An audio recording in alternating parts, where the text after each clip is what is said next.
Hello friends, आप सबको फिर से स्वागत है मेरे चैनल जॉब पॉइंट में। आज आपको नेशनल साइंस म्यूजियम का जो अप्लाई ऑनलाइन का प्रोसेस है पूरा स्टेप बाय स्टेप बताऊंगा। आपको इस ऑनलाइन एप्लीकेशन को भरने से पहले कुछ डॉक्यूमेंट्स है जिसको आप करेक्ट साइज़ में रिसाइज कर लीजिए ताकि आपको एप्लीकेशन करने के टाइम पे कोई भी प्रॉब्लम फेस ना करना पड़े। तो इसीलिए पहले देखते हैं आपका जो डॉक्यूमेंट्स है उसको 200 KB के अंदर कंप्रेस कर लीजिए और डॉक्यूमेंट जितने भी सारे हैं आपकी सर्टिफिकेट से लेके एक्सपीरियंस सर्टिफिकेट तक सभी चीज़ों को आप JPEG या फिर JPG फॉर्मेट में ही आपको अपलोड करना पड़ेगा। यहाँ पर आपका PDF फॉर्मेट अपलोड नहीं होगा, तो इसीलिए आप इसको JPEG फॉर्मेट में 200 KB के अंदर कंप्रेस कर लीजिए। फिर नेक्स्ट आता है आपका फ़ोटो एंड सिग्नेचर। आपका जो फ़ोटो स्कैन कलर फोटोग्राफ है उसको भी आप JPEG या फिर JPG फॉर्मेट में 100 KB के अंदर, इसमें आपका जो पिक्सल रहेगा 300x400 में आपको फ़ोटो को रिसाइज करना है 100 KB के अंदर। और आपका जो स्कैन सिग्नेचर होगा ये 100 KB के अंदर 300x100 इस साइज़ में आपको आपका जो फोटोग्राफ और सिग्नेचर स्कैन कर लेना है। फिर उसके इस लिंक पर क्लिक करके हम अप्लाई ऑनलाइन का जो पूरा प्रोसेस है वो शुरू करते हैं। देखिए, अभी हम ऑफिशियल वेबसाइट पर हैं जहां से हमको इस फॉर्म को अप्लाई करना है। यहां पर आप एडवर्टाइजमेंट नंबर देख पा रहे हैं 08/2024 और आपकी जो पोस्ट के लिए अप्लाई कर रहे हैं टेक्नीशियन ए। इतने सारे ट्रेड में रिक्रूटमेंट आया हुआ है, सभी ट्रेड। पहले आता है आपका नाम, आपको first name, middle name, last name, जिन लोगों का फिर नेक्स्ट आता है आपका जेंडर, आप मेल फीमेल। फिर उसके बाद आता है आपको आपका फ़ोटो अपलोड करना पड़ेगा। जैसे पहले इस वीडियो में बताया था 300 पिक्सल विड्थ 400 पिक्सल में आपको अपलोड करना है।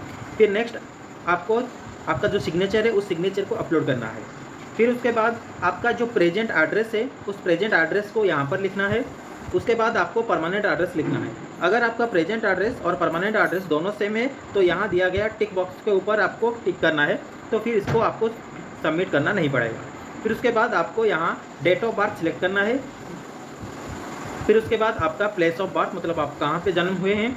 फिर उसके बाद are you a citizen of India by birth और बाय डोमिक्लिन, येस और नो, तो आपको येस पर क्लिक करना है। Person having migrated from Pakistan, Bangladesh और other country instead of permanently setting in India और सब्जेक्ट ऑफ नेपाल और सिक्किम, इसको आपको नो करना है। उसके बाद आपका पिताजी का नाम, आपका पिताजी का ऑक्यूपेशन, मतलब वो क्या करते हैं, फिर आपकी पिताजी का एड्रेस, फिर आपकी माताजी का नाम, फिर माताजी क्या करते हैं, हाउसवाइफ है, बिजनेस करते हैं, एग्रीकल्चर में काम करते हैं, क्या करते हैं वो लिखना है।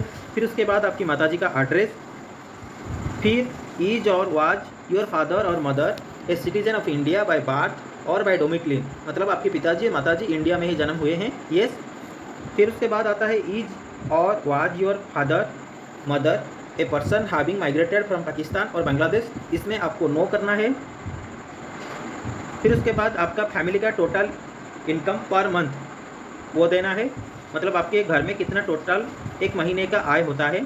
फिर उसके बाद आपका रिलीजन, आप हिंदू, क्रिश्चियन, बुद्धिज़्म वो लिखना है आपको। फिर उसके बाद आता है आपका कास्ट, इसमें आपको आपका जो कास्ट है general, EWS, OBC, SC, ST वो चूज़ करना पड़ेगा। फिर उसके बाद आता है आर यू फिजिकली चैलेंज, जो लोग फिजिकली चैलेंज मतलब विकलांग है वो लोग येस कीजिएगा, जो लोग नहीं है वो लोग नो।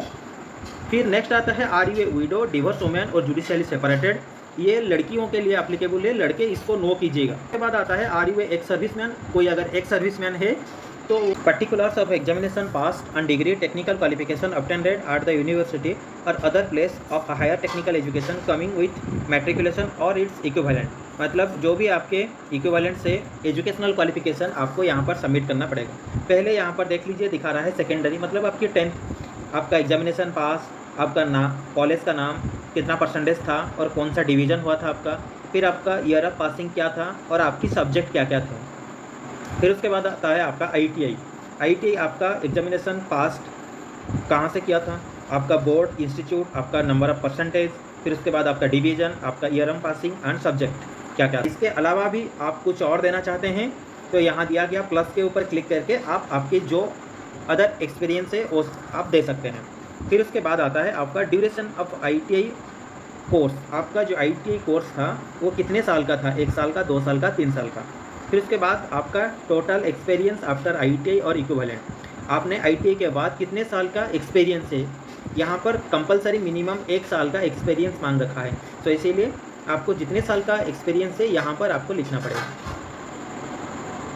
फिर उसके बाद आता है at what language including Indian you can read write and speak.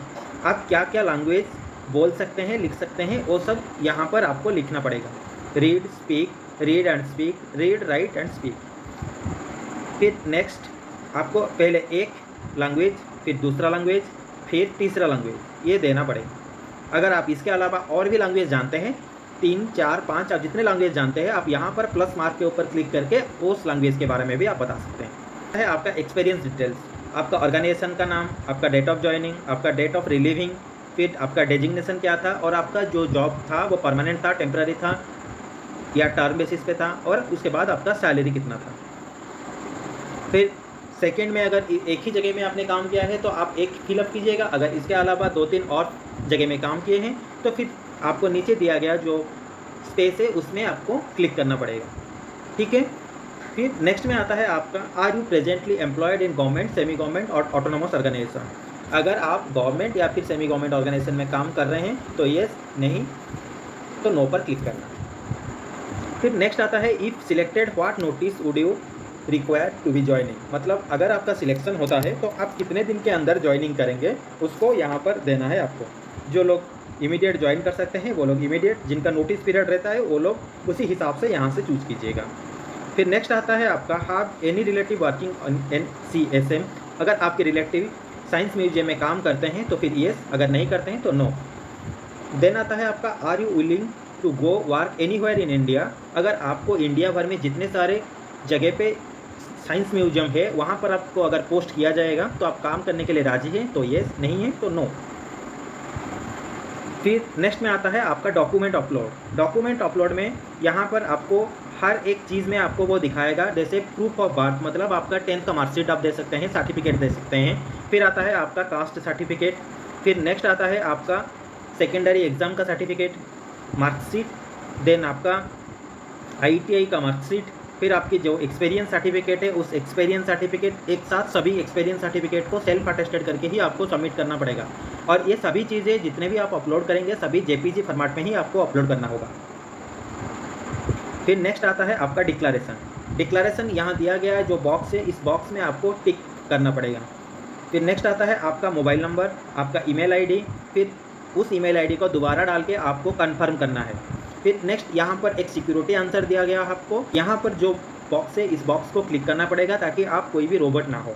तो यहाँ पर क्लिक करने के बाद आपको प्रीव्यू में देखना हो कि आपने जितने सारे डॉक्यूमेंट सबमिट किया था वो सब सही है। फिर नेक्स्ट सबमिट एंड पेमेंट, फिर उसके बाद आपका ये जो फॉर्म है वो सक्सेसफुली अपलोड हो जाएगा। Thank you. मेरे चैनल जॉब पॉइंट, मेरे चैनल में बने रहिए और आगे आने वाले सभी अपडेट के लिए मेरे चैनल को सब्सक्राइब कीजिए।